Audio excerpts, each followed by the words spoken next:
یہ Valentine day کے نام سے جو بدتمیزی کی رسم پوری دنیا کے اوپر ہے اور بدقسمتی سے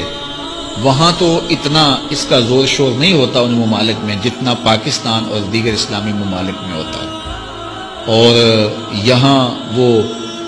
پھول دے کر کے کسی کو اپنی محبت کا اظہار کرتے ہیں۔ مومن کے تو خمیر میں محبت رکھی گئی ہے اور وہ سویر سے لے کر شام تک محبتیں ہی بانٹتا پھرتا ہے۔ ہم محبت کے لیے ایک دن کو مخصوص نہیں کرتے، ہمارا ہر لمحہ پیار بانٹنے والا ہوتا ہے، اور وہ محبت نہیں ہے جو غیر محارم کے ساتھ ہوتی ہے، وہ بے حیائی اور شہوت کا ایک روپ ہوتا ہے۔ محبت کی سب سے زیادہ مستحق تو ماں ہے، محبت کی سب سے زیادہ مستحق تو یہ پاک باز ہستی ہے اس دنیاوی رشتوں میں، اور پھر باپ ہے تمہارا، اور تمہارے اعزاء و اقربا ہیں، تمہارے بچے ہیں، اور ہم سویر سے لے کر شام تک محبت ہی بانٹتے رہتے ہیں۔ پتہ نہیں لوگ ایک پھول سے اپنی محبت کا اظہار کرتے ہیں، سویرے مزدور مزدوری پہ جاتا ہے اور بڑھاپے کے باوجود وہ شام تک جو ہے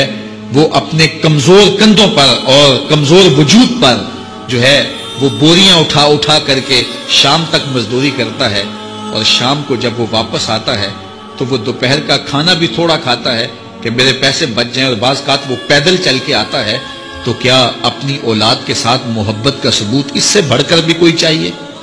تو یہ تو محبت ہی ہے، اسلام تو محبت دیتا ہے، لیکن یہ ویلنٹائن ڈے کے نام سے بدتمیزی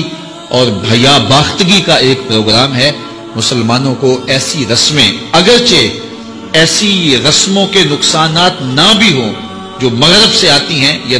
دیگر جو ہیں وہ لا دین قوتوں سے آتی ہیں اور یا کسی اور دین سے آتی ہیں، ان رسموں کی بھی نفی کی گئی ہے، چہ جائے کہ وہ رسم جو اسلام کے بنیادی مزاج کے خلاف ہو۔